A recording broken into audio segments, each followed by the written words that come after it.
Perkenalkan, nama saya Zafira dengan NIM 2411160.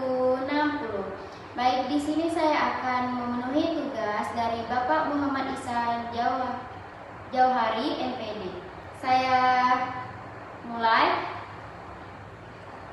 Tugas presentasi yang pertama, kasus 1, riba dan frightening lagging.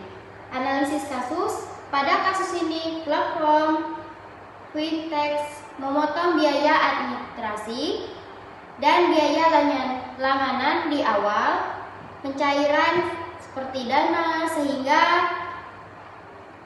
peminjaman menerima dana lebih kecil berdasarkan platform pinjaman awal. Akibatnya, total pengembalian menjadi jauh lebih besar daripada dana yang besar diterima. Selanjutnya, di sini ada dalil surat Al-Baqarah ayat 275 yang artinya Allah menghalalkan jual beli dan mengharamkan riba. Hadis riwayat Muslim nomor 1598. Rasulullah SAW melaknat pemakan riba, memberi riba penulisannya dan kedua saksinya. Yang kedua, kaidah fikih yang berbunyi Auzubillahi minasyaitonirrajim. Bismillahirrahmanirrahim. Kullu qardi jarra man khalaqtan fahuwa riya. Setiap pinjaman yang menghasilkan manfaat bagi memberi pinjaman adalah riba. Selanjutnya,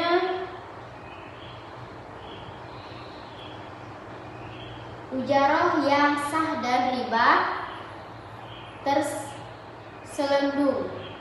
Ujaroh itu boleh biaya operasional yang nyata, transparan, disepakati dan tidak menjadi keuntungan dari akad pinjaman. Riba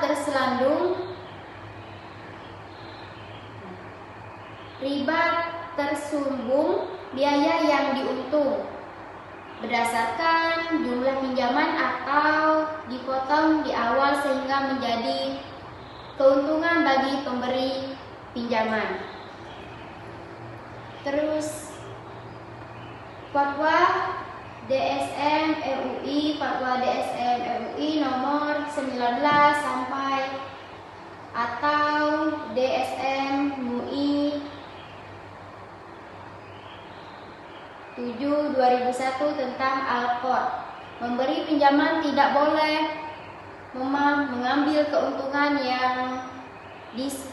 yang belum disyaratkan. Fatwa DSM MUI nomor 117 atau DSM MUI 2/2018. Fighting syariah hanya boleh mengenakan ujarah atas jasa yang nyata dan harus bebas dari riba. Selanjutnya, kesimpulan dari riba, fighting, lending, memahami riba dalam pinjaman online dan memilih solusi keuntungan yang sesuai dengan syariah. Ini adalah sebagai contoh riba dan fighting, lending.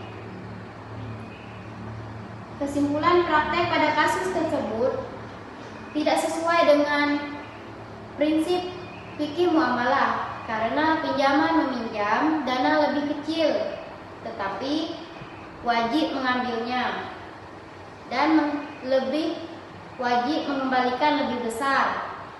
Hal ini menunjukkan adanya riba qard, sedangkan denda keterlambatan harus bertambah termasuk riba nasi'ah.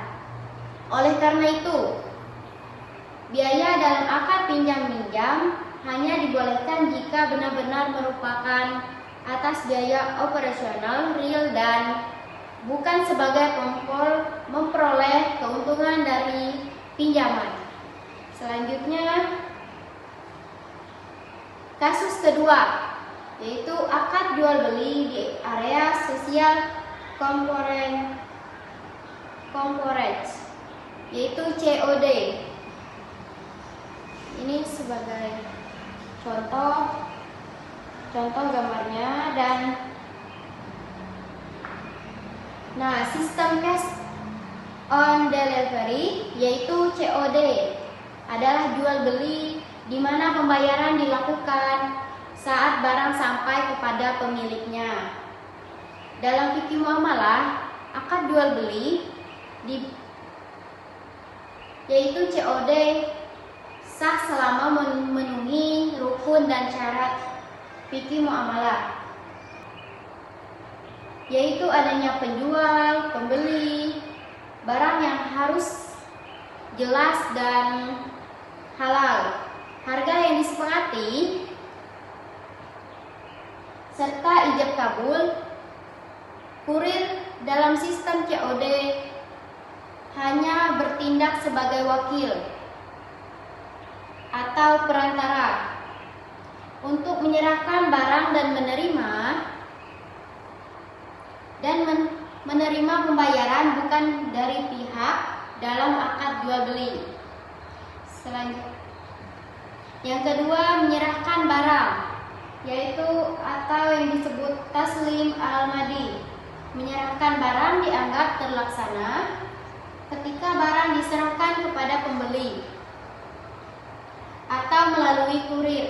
Aturannya marketplace yang mengharuskan pembeli membayar terlebih dahulu sebelum membuka paket tidak merusak kesalahpahaman akad, melainkan bertujuan melindungi hak penjual agar tidak terjadi